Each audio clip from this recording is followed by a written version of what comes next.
Yes ప్రపంచం గర్వించేలా future city భవిష్యత్తు తరాల కోసమే నిర్మాణం ప్రపంచాన్ని ఇక్కడ రప్పిస్తానట. వద్దు రేవంత్ అన్న, 500 ఫార్చ్యూన్ కంపెనీలు వచ్చేలా చేస్తా. ఇప్పటికే 85 కంపెనీల కార్యాలయాలు ప్రారంభం. ఫ్యూచర్ సిటీ చూసొచ్చామని న్యూయార్క్లో ఉన్నవారు చెప్పుకోవాలి. ఇక్కడికి బుల్లెట్ ట్రైన్ తీసుకొచ్చేందుకు కేంద్రం అంగీకారం.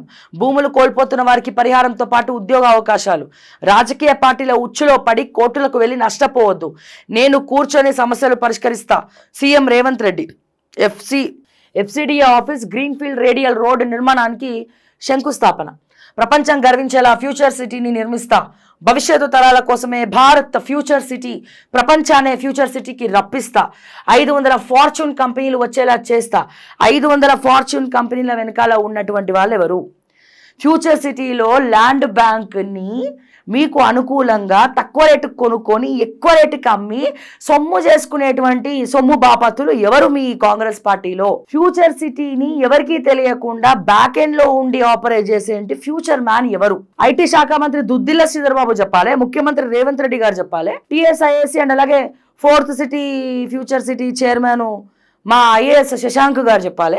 ఎవరు ఆపరేట్ చేస్తున్నారు దీన్నంతా? ఎవరు కోఆపరేట్ చేస్తున్నారు అని నేను చెప్తున్నా. ప్రజలారా, కాంగ్రెస్ పార్టీ ఇబ్రాహీపట్నంలోకి ఒక్కసారి మనం ఫ్లాష్ బ్యాక్ లోకి వెళ్దాం. అక్కడ కాంగ్రెస్ పార్టీ అక్కడ రైతుల దగ్గర భూసేకరణ చేసింది క్రషర్స్ కోసం. సో కానీ వాళ్ళకి ఇప్పటి వరకు మొన్నటి వరకు కూడా నష్టపరిహారం రాలే. అంటే ఉమ్మడి ఆంధ్రప్రదేశ్లో ఇచ్చినటువంటి హామీలు బీఆర్ఎస్ హయాంలో కూడా నెరవేరలేదు వాళ్ళకి. Underline this.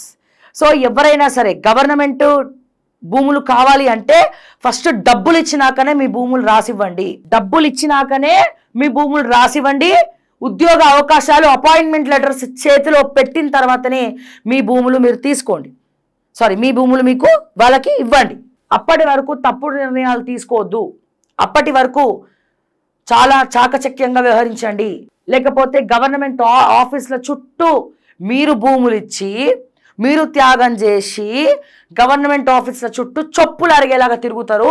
మళ్ళీ మన ఛానల్లో మనలాంటి ఛానల్స్లో మేమే వార్తలు వేయాల్సి వస్తుంది. సో దయచేసి ఆచితూచి అడిగేయండి రైతులారా, ప్రజలారా.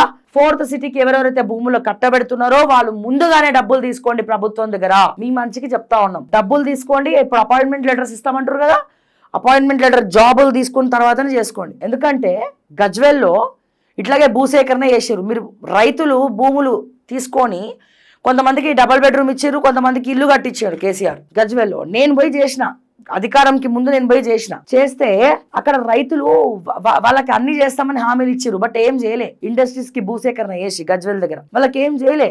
చెక్కపోయేసరికి వాళ్ళు చెట్లలో ఆకులు లెక్క పెట్టుకుంటున్నారు. స్కూళ్ళకి దగ్గరలో ఉన్నటువంటి స్కూళ్లకు బస్ డ్రైవర్ గా పనిచేస్తా ఉన్నారు కొంతమంది. ఇటువంటి పరిస్థితులు దయచేసి తెచ్చుకోకండి. మీ జాగ్రత్త మీకు చాలా ఇంపార్టెంట్. మరొకసారి నేను రిక్వెస్ట్ చేస్తా ఉన్నా.